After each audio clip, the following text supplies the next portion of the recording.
Sino sa inyo dito ngayon ang nagki-crave ng something maasim? Sa wakas, dumating na yung in-order ko dito na powder. Tingnan natin kung bagay nga ba siya sa mga something maasim na fruits kagaya ng green apple, ng mangga. And yan, ilalagay na natin. Siguro tama na to.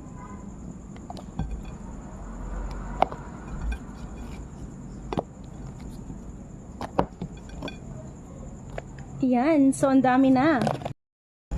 Yan, titikman na natin. Sasabihin ko ngayon if masarap nga ba siya or hindi.